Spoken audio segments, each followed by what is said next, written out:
특집 나와 가족을 살리는 재난 대비 19, 이번에 13입니다. 전 해야죠. 오가야죠. 장 기자님. 자, 어느 한밤중 나란히 길을 걷다가 평소보다 커다란 달을 보고 왠지 모를 불길함을 느끼게 된 이 두 사람. 달이 왜 저렇게 커? 좀 무섭다. 근데 너 그거 알아? 저렇게 커다란 슈퍼문이 뜨면 지진이나 해일이 온다던데 말이야.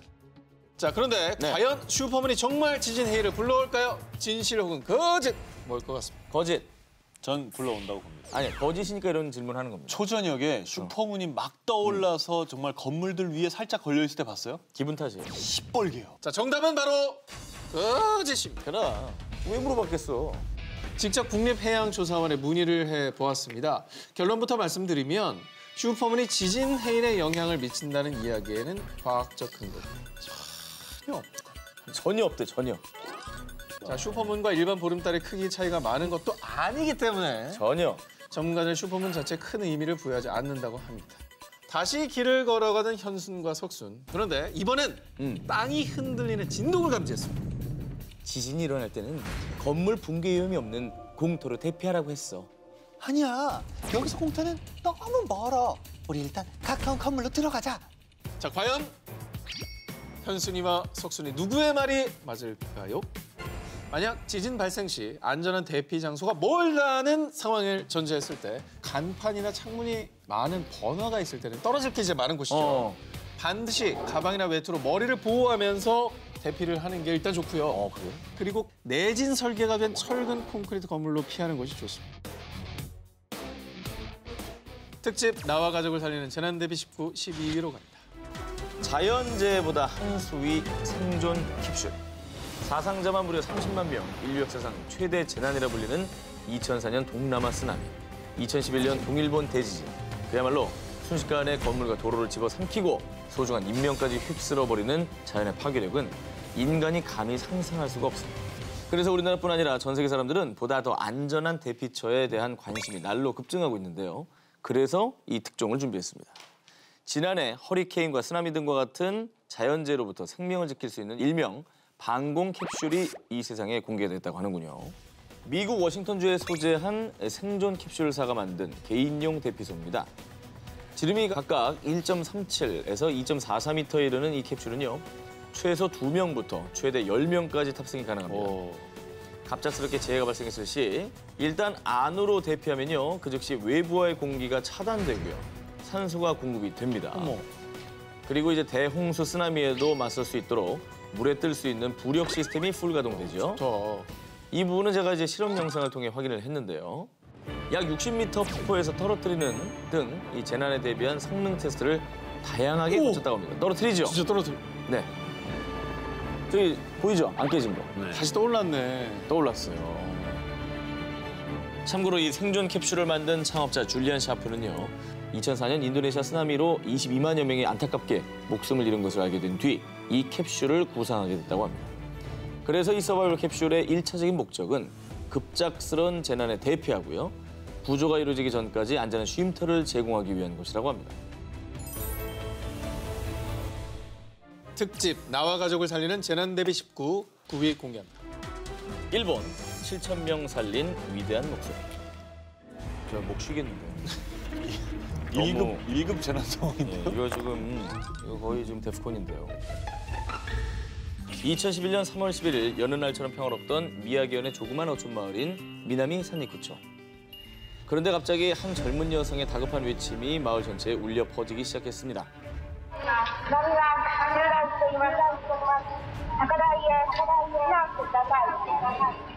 마을을 향한 확성기 속 처절한 목소리의 주인공은요, 방재대책 청사 위기관리과에 근무하는 24살 엔도 미키였습니다.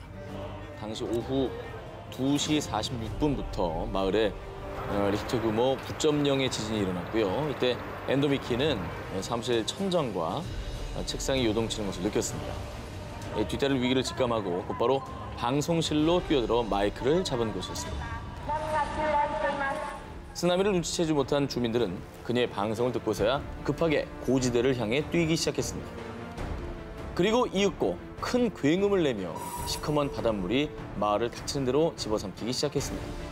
약 30분이 흐른 뒤에야 쉴 새 없이 반복되던 안내 방송이 끊겼습니다. 수천 명의 마을 사람들은 엔도미키의 방송을 듣고 다행히 피신에 목숨을 건질 수 있었고요. 또 방제대책 청사 직원들 10여 명은 청사 옥상의 무선 통신용 철탑에 매달려 살았습니다. 그런데 안타깝게도 그곳에 엔도미키는 찾아볼 수가 없었습니다. 끝까지 단 한 사람이라도 구하기 위해서 마이크를 놓지 않고 대피 방송을 했기 때문이죠. 그리고 결국 그녀는 쓰나미에 휩쓸린 지 43일 뒤인 2011년 4월 23일 마을 인근 해안에서 시신으로 발견됐습니다. 살신성인으로 죽음이 코앞에 닥치는 순간까지 마을 주민들을 구하기 위해 애썼던 그녀의 외침. 일본 열도와 마을 주민들은 그녀의 장례식을 찾아 진심으로 가슴 아파했고요. 또 그녀의 희생을 잊지 않기 위해서 추모를 하고 있다고 합니다. 우리에게 언제든 닥칠 수 있는 모든 자연재해 극복 방법을 알아보고 있습니다. 자, 그러면 프리아식구 오늘의 1위 특종 후보를 만나보겠습니다. 고립됐을 때 나를 구하는 음식. 특명 인류 최후의 날을 대비하라. 자, 1위 후보 기사 전해드립니다. 재난으로 인한 고립, 아직 남의 일 같으십니까? 아무 준비 없이 갑자기 고립됐을 때 난 뭘 먹으면 어떻게 생존할 수 있을 것인가? 모든 해답은 이미 여러분의 부엌 선반 속에 있다고 말이죠. 부엌 선반? 우리 집 부엌 선반 속에 뭐가 있죠? 자, 뭐가 있을까요? 아니, 모든 집안의 선반에 다 있습니까? 다 있다고요? 자, 지금 분명히 말씀드리면 우리 집에도 있었어 하실 겁니다. 그래요?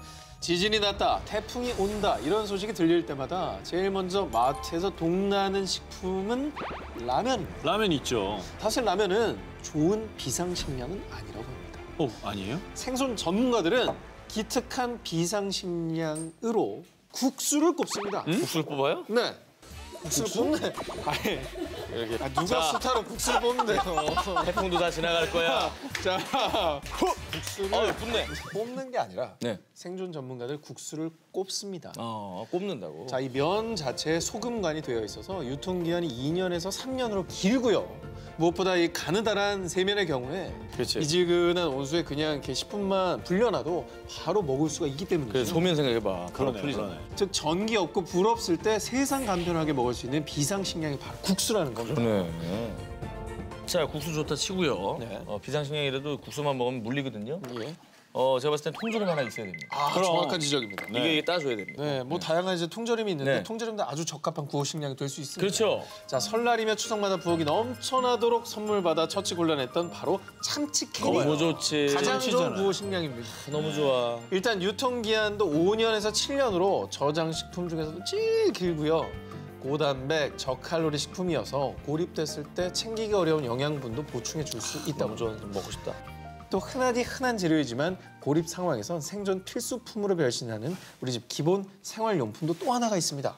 바로 식용유입니다. 식용유요. 식용유는 왜죠? 정전이 됐을 때 작은 종지 그릇에 식용유를 담고 화장지나 종이를 손으로 비비꼬아서 심지를 만들어낸 뒤 이 심지를 식용유에 담가놓고 불을 켜게 되면 이게 등잔불이 되면서 야, 신기하네. 요긴하게 랜턴 대용으로 쓸 수가 있는 거예요. 야, 저렇게 활용할 수가 있구나. 누가 봐도 굉장히 좋은 정보인데. 굉장히 괜찮네요. 자, 이어서 특집 나와 가족 살리는 재난 대비 19. 저 한 기자의 1위 후보 나갑니다. 씨를 뿌리고 19입니다. 꼭 물을 주었죠. 인류 최후의 날을 대비해서 씨앗을 수집하는 사람들이 있다고 합니다. 바로 북극해에 있는 노르웨이령 스발바르 제도인데요. 차가운 해변의 땅이라는 뜻입니다. 겨울 평균 기온이 영하 15도. 면적의 약 85%가 빙하로 뒤덮여 있습니다. 그런 이곳에 자연재해나 핵폭발 같은 대재앙 이후 식량 고갈에 대비한 국제 종자 저장고가 있습니다. 그래요? 2008년. 가볍게 얘기할 건 의미 아닌데. 있는 곳이에요. 예. 괜찮은데 이거. 갑자기 등을 돌리네. 들어보세요. 들어보세요. 아니, 갑자기 이 사람 등을 돌려요? 아니, 소면 얘기할 때가 아닌 것 같아요. 깜짝 놀랐네. UN 세계 작물 다양성 재단의 주도 아래요. 빌 앤 멜린다 게이츠 재단을 비롯한 세계 각국의 정부와 NGO 단체 등에 의해 건설된 국제 종자 저장고는요.